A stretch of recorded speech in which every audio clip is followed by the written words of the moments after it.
कृषी मंत्री माणिकराव कोकाटे यांच्या शिक्षेवर आज निकाल देण्यात येणार आहे। नाशिक जिल्हा सत्र न्यायालयात आज निकाल देणार आहे।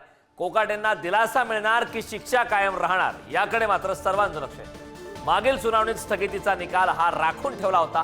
मुख्यमंत्री कोट्यातून 4 मिळकती बळकावल्या प्रकरणी ही शिक्षा सुनावण्यात आली होती। 2 वर्षाचा कारावास आणि 50,000चा दंड ठोठावला होता। या संदर्भात कृषी मंत्री माणिकराव कोकाटे यांच्या शिक्षेवर आज निकाल देण्यात येणार आहे। त्यामुळे माणिकराव कोकाटे यांना दिलासा मिळतं की त्यांच्या अडचणींमध्ये वाढ होते हे पाहणं महत्त्वाचं आहे।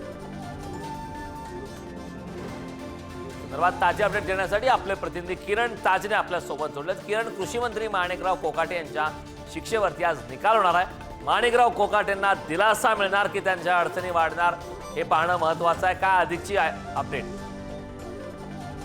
कारण खरं तर मागील आठवड्यामध्ये माणिकराव कोकाटे यांच्या संदर्भामध्ये सुनावणी पार पडलेली होती।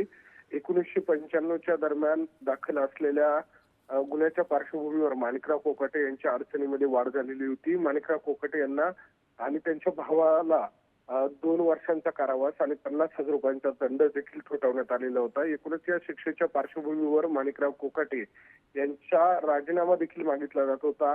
एकूणच जर बघितलं तर त्यांची जी शिक्षा सुनावण्यात आलेली आहे त्या सगळ्या पार्श्वभूमीवर त्यांची आमदारकी देखील धोक्यात असल्याची सगळी चर्चा सुरू झाली होती आणि त्या सगळ्या पार्श्वभूमीवर माणिकराव कोकाटे यांनी अपील सबमिशन केलेलं होतं। त्यांच्या वतीनं अविनाश भिडे यांनी याबाबतचा कारभार पाहिला होता आणि एकूणच या सगळ्या पार्श्वभूमीवर त्यांना 1 लाख रुपयांचा जामीन मंजूर झाला होता। मात्र शिक्षेच्या स्थगितीसाठी जे अपील करण्यात आलेलं होतं त्याबाबतचा निकाल न्यायालयानं राखून ठेवलेला होता, तो आजच्या दिवशी जाहीर केला जाणार आहे। त्यामुळे त्या निकालामध्ये माणिकराव कोकाटे यांना दिलासा मिळतो का हे पाहणं महत्त्वाचं असणार आहे। माणिकराव कोकाटे यांना जर दिलासा मिळाला नाही, अपील पुन्हा एकदा करावं लागलं तर त्यांच्या आमदारकीवर टांगती तलवार कायम असेल। करण, अगदी किरण, खूप खूप धन्यवाद या संपूर्ण माहितीबद्दल।